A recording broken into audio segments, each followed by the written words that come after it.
Welcome back everyone to another lecture, and in this video we are going to talk about a singleton class. So you might have heard the concept singleton in UVM, and especially for UVM factory and UVM root. So both of the UVM factory and UVM root are singleton in nature, which just means that during the entire simulation run of a UVM test bench, there will be only a single instance of UVM factory and also UVM root. So that's why whenever you use any override method or the type id create method to create an UVM object, uh, you will be referring it to a singleton class called UVM factory. So today we will understand about singleton with the help of an example, and I will try to replicate a singleton class, and I will write it from scratch. And also I will try to replicate the UVM create method. I will write a create method inside that singleton class. So without any further delay, let's begin. So just to give you the basics again, a singleton class can only be instantiated only once. So after it is instantiated, there cannot be any further instantiation, and also there will be only one instantiation throughout the entire simulation run. So that singleton class object will be shared amongst different class, but there will be only a single object. So we need to make a class, and we need to also follow the principle of data encapsulation by using the local keywords, so that we can make it sure that no other outsider or any other class can replace the methods or the functions of the singleton class. So I will begin naming my class. I will call it singleton,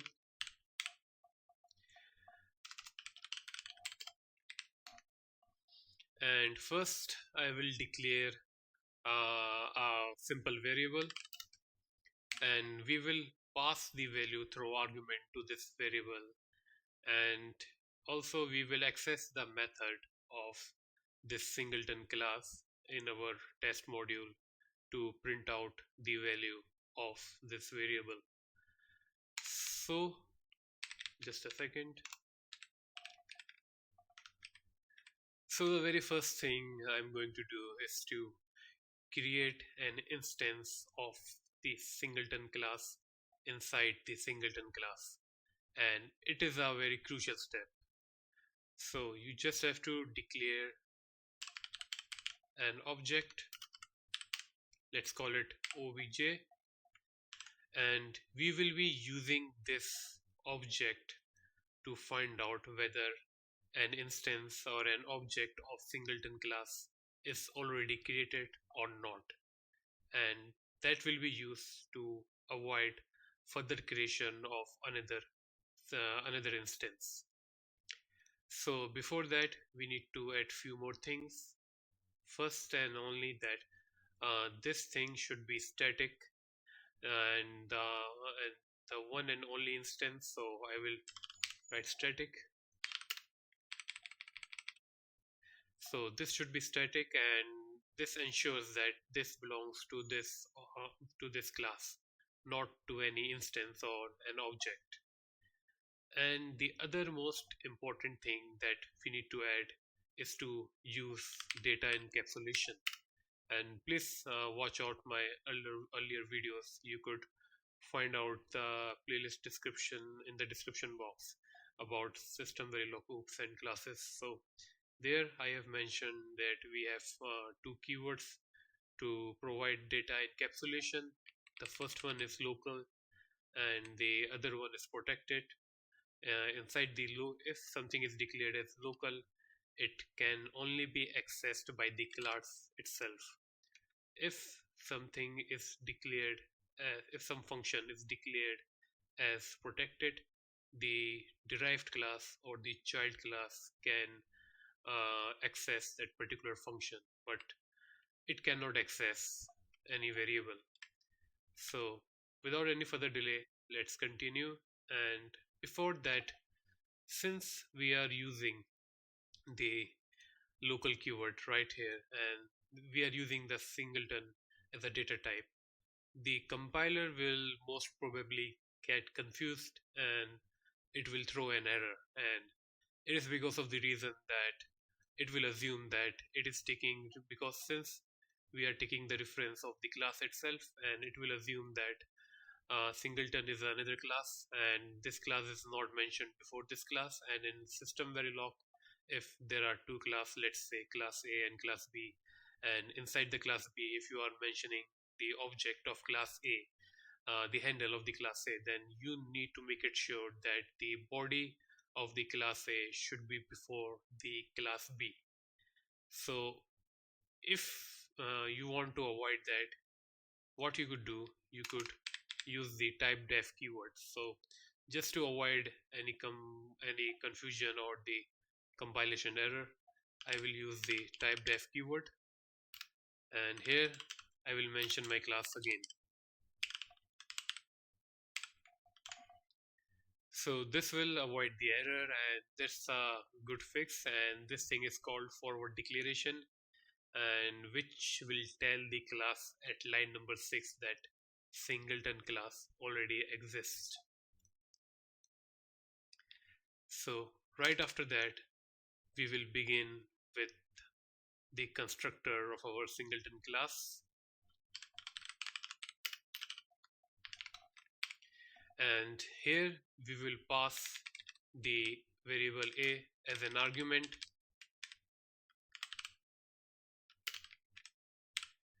and remember, the singleton class will not be accessed or the object will not be created using its constructor. It will be created using a different method which I will write later in this function. So just keep that in your mind.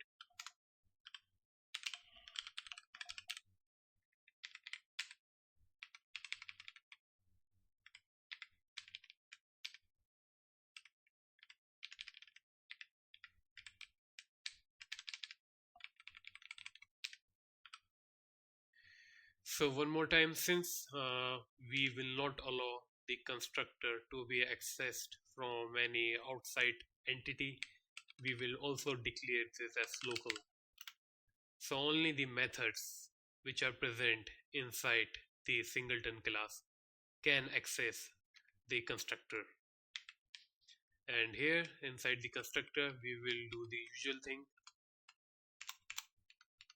We will just put whatever value is passed as the argument to this A. So now we are done with our constructor,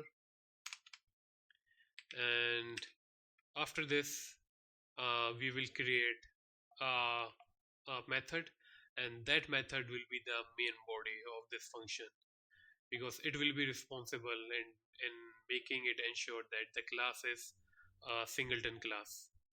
So I will declare that method again as static,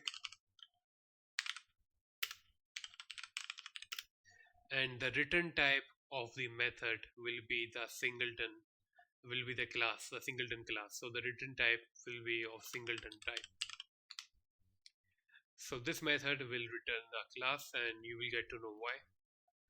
And to replicate the create method that we use with UVM factory, I will call this method as create, and here again we will take the argument int a, and the outside entity will be using the create method to create the object of this singleton class, and I will tell you why.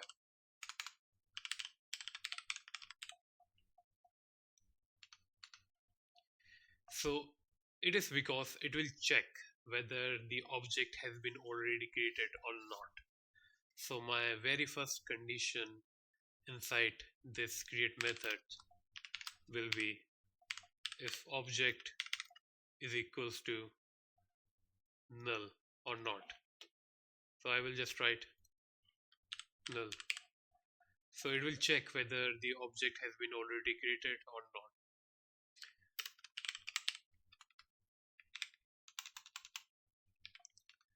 So if the object is null, then only it will create a new object. And again, I will pass that. What I will do, I will just assign the value of the constructor to this object. And of course, I will pass the argument. So if that's the case, then if the object has not been created, then only a new object will be created. Else the condition fails and we will just return the already created object.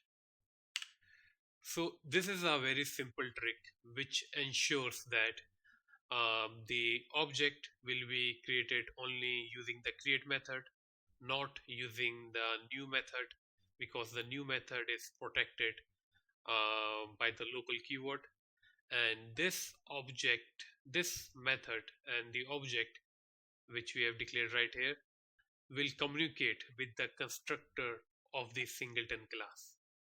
So it has a filter right here. It will check whether the object is null. If object is null, then it will create an object and it will communicate with the constructor of the singleton class. And after that, during that simulation run, when object is already created, and if you try to create another object using the create method, it will just return the previous object because this condition will fail. So that's how create method also works fundamentally. And besides this, I will also write a display function so that we could print the value of a.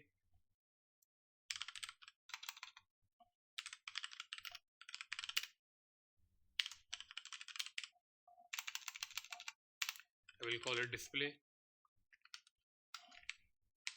It is not the display.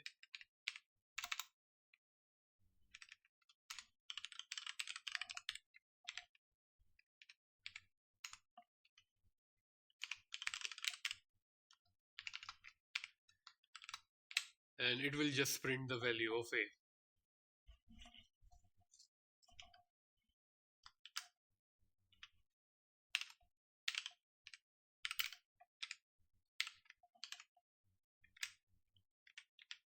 So this concludes our singleton class. So let us create a test module in which we will do certain tests to confirm whether it stands up to its meaning or not.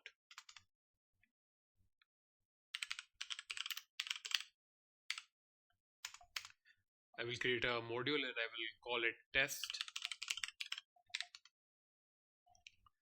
And then I will create two instances or two handle of that singleton class.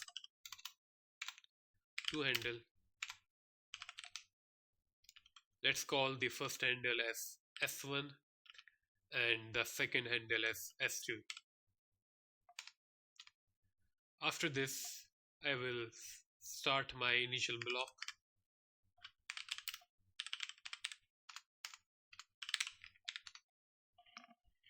So inside my initial block, we will do various things. So first, as I have discussed right here, that we are making it ensure that in the singleton class, you could only create the object of singleton class by accessing the create method. So let's see what will happen if we try to access the constructor of the singleton class, which is protected by the local keyword. So I will use the handle S1 and I will just pass, let's pass a value of 10. I will save it and it will show an error. So let's open QuestaSim.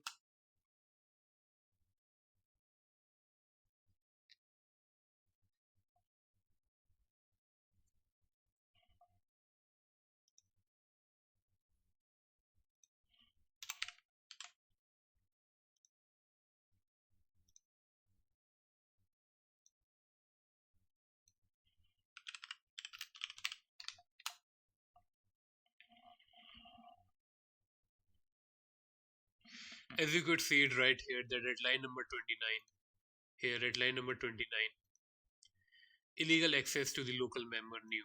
So since we have declared in the local keyword and we have followed the principle of data encapsulation, the constructor of the singleton class is not accessible by any outside entity. So let's go ahead and comment this out. And now to create an object of the singleton class, we just have to do something like this. We have to do the very same thing that we will do with the type id create method while creating an instance of UVM objects or UVM components to be precise.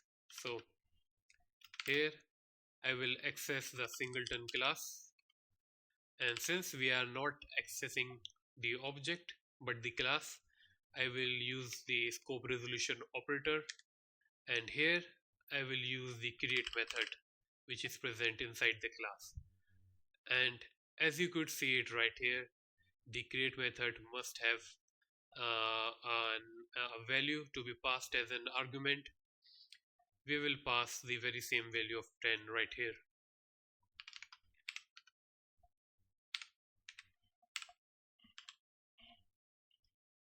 So right after doing this, what it will happen that it will check the condition right here, and it sees that the object is null. When the object is null, it will just assign the constructor value. It will just create an object of the object obj with the argument which we have passed, that is 10, and then it will return the object.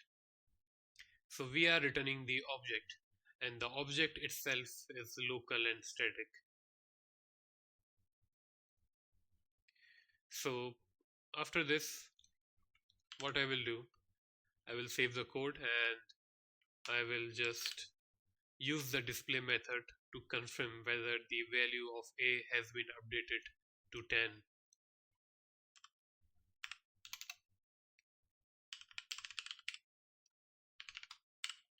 And since this is returning the object is getting assigned to this handle.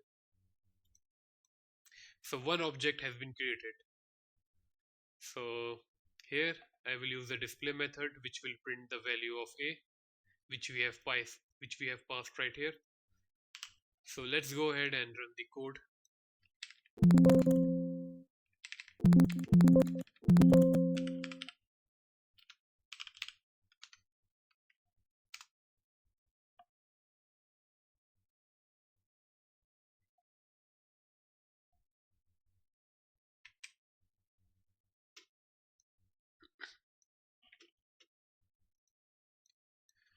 Let's run the simulation. Okay, so you could see it right here that a is getting a value of 10. So this ensured that using the create method, an object of the singleton class is created. But as per the meaning of a singleton class, there cannot be multiple objects or multiple instantiations during a single simulation run. So what I will do, I will use the handle s2 and I will try to create another object. Of course, as per this function, it will not happen, but still we will check it. So what I will do, I will use the very same way of creating an object. I will write singleton, then using the scope resolution operator, since we are accessing the class itself, not an object, and we will access the create method.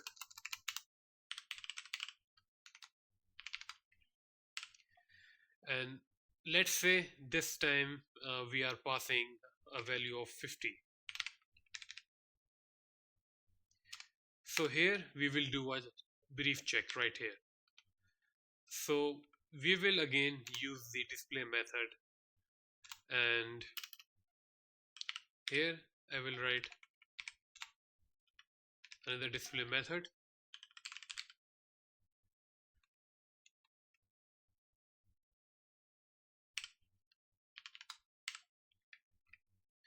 So since it is calling the create method, and the create method will check that the object has already been created, so this entire if block will be neglected, and it will just return whatever object which was previously created.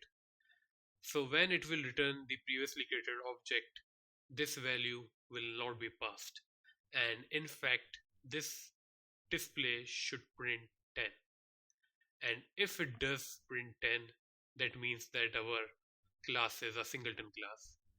And if it prints 50, then it means that both the handles are pointing towards different objects.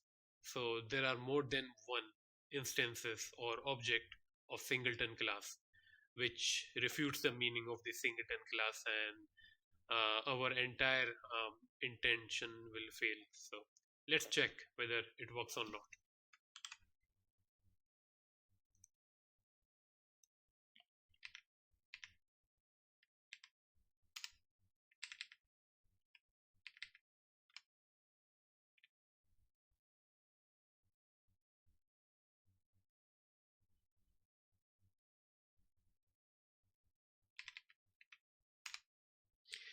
As you could see it right here, that even the display task which was called by the handle s2 is printing a value of 10, which means that this thing, even though object is assigned to s2, it did not pass 50 as a value because no new object were created.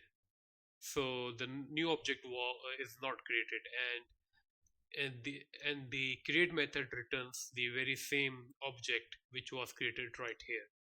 And here we fed 10 to a, and similarly here also when we try to display the value of a, it prints 10, which means that both the handles are pointing towards a single object of singleton class. So that's all about singleton class. And also I will just post the link of this code in the description box below, so make sure to check it out. And I hope you find this video useful, and stay tuned for more. Thank you so much.